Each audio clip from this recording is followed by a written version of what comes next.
নমস্কাৰ সকলোকে। আজি আমি এক গুৰুত্বপূৰ্ণ আৰু জীৱন গঠনকাৰী বিষয়ত কথা পাতিম। বিষয়টো হ'ল আমি কিয় টকা সঞ্চয় কৰিব লাগে, মানে ধন সঞ্চয় কৰাৰ প্ৰয়োজনীয়তা কিয়। যেতিয়া আপোনাৰ কাম কৰিব নোৱাৰা বয়স হ'ব, তেতিয়া সঞ্চয়হে আপোনাৰ সহায় হ'ব। সঞ্চয় মাথো এজন বৃদ্ধৰ বাবে নহয়, যিকোনো বয়সৰ মানুহৰ বাবে প্ৰয়োজনীয়। আহক প্ৰথমে বুজি লওঁ ধন সঞ্চয় মানে কি। সঞ্চয় মানে হৈছে আপোনাৰ উপাৰ্জনৰ এটা অংশ অহা সময়ৰ বাবে বা ভৱিষ্যতৰ বাবে সাঁচি ৰখা। মানে আজিয়ে সকলো খৰচ নকৰি কিছু অংশ থৈ দিয়া। যেনে ধৰক, যদি আপুনি মাহে 10,000 টকা উপাৰ্জন কৰে আৰু তাৰ পৰা 8,000 টকা খৰচ হয়, তেনে বাকী 2,000 টকা আপুনি সঞ্চয় কৰিব পাৰে। সঞ্চয়ৰ এটা মূল কথা হ'ল পইচা বৰষুণৰ পানীৰ দৰে নহয়, পইচা বিন্দু বিন্দুকৈহে জমা হয়। এতিয়া কথা হ'ল সঞ্চয়ৰ প্ৰয়োজনীয়তা কিয় লাগে। সঞ্চয় আপোনাৰ ভৱিষ্যতৰ বাবে। কোনে জানে আগলৈ কি হ'ব। চাকৰিও হেৰাব পাৰে, অসুখ হ'ব পাৰে, পৰিয়ালৰ বিশেষ খৰচ আহিব পাৰে। এই সকলোৰে বাবে সঞ্চয়ৰ আৱশ্যক। সঞ্চয় থাকিলে আতংক বা ভয় কমে। সঞ্চয় অৱসৰৰ পিছৰ সময়ৰ বাবে। মনত ৰাখিব, বুঢ়া বয়সত যেতিয়া আপুনি কাম কৰিব নোৱাৰা হ'ব, তেতিয়া আপোনাৰ পৰিয়ালৰ খৰচ কেনেকৈ চলিব। গতিকে সঞ্চয় হ'লেহে আপোনাৰ ভৱিষ্যতৰ জীৱন সুখত হ'ব। সঞ্চয় ইমাৰ্জেঞ্চি সময়ৰ বাবে।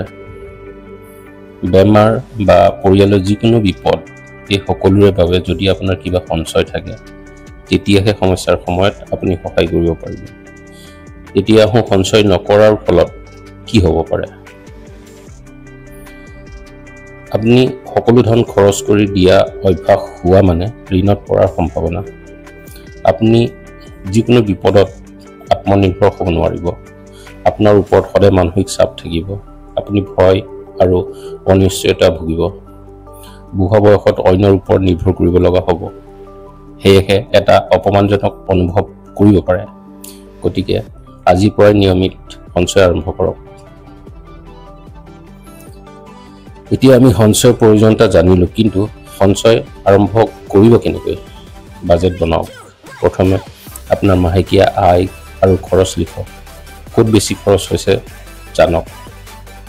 50, 30, 20 নিয়ম মানি চলক। মানে আপোনাৰ আয়ৰ 50% প্ৰয়োজনীয় কামত, 30% ইচ্ছাধীন কামত খৰচ কৰক আৰু 20% সঞ্চয় কৰক। এই নিয়ম মানি চলক। অটো ডিডাকশ্যনৰ ব্যৱস্থা কৰক। বেংকত ৰেকাৰিং ডিপজিট বা ছেভিং একাউণ্ট খুলি মাহে সৰু পৰিমাণে জমা কৰিবলৈ আৰম্ভ কৰক। মনত ৰাখিব, নিয়মিত সঞ্চয়ে আপোনাক আগবঢ়াই লৈ যাব। বিনিয়োগ কৰিবলৈ শিকক। সঞ্চয় মানে মাথো ধন জমা কৰা নহয়, সেয়া বাঢ়িবও লাগিব। কোনো এজন বিনিয়োগ পৰামৰ্শদাতাৰ সহায় লৈ SIP, PPF, পোষ্ট অফিচ বা মিউচুৱেল ফাণ্ডছ আদিৰ বিষয়ে শিকক বা জানক আৰু সেইবিলাকত ইনভেষ্টমেণ্ট শিকক। সঞ্চয় মানে কেৱল টকা জমা কৰা নহয়, ই এক মানসিক শান্তি। যি মানুহে সঞ্চয় কৰে সি সুখত বা দুখত কেতিয়াও ভাঙি নপৰে। মই ভাবোঁ সঞ্চয় মানেই সুখ আৰু সঞ্চয় মানেই পৰিয়ালৰ সুৰক্ষা। আপোনাৰ সন্তানৰ শিক্ষাৰ বাবে, আপোনাৰ স্বপ্নৰ ঘৰখন বনোৱাৰ বাবে বা কিনাৰ বাবে বা ক'ৰবাত ফুৰিবলৈ যাব ইচ্ছা কৰিলে, সেয়া সকলো সঞ্চয়ৰ সহায়ত সম্ভৱ। আজি যদি আপুনি সকলো খৰচ কৰি যায়, আগলৈ পস্তাব লাগিব পাৰে। কিন্তু আজি যদি সঞ্চয় আৰম্ভ কৰে, আগলৈ আপোনাৰ জীৱন আপোনাৰ কল্পনাৰ দৰে হ'ব পাৰে।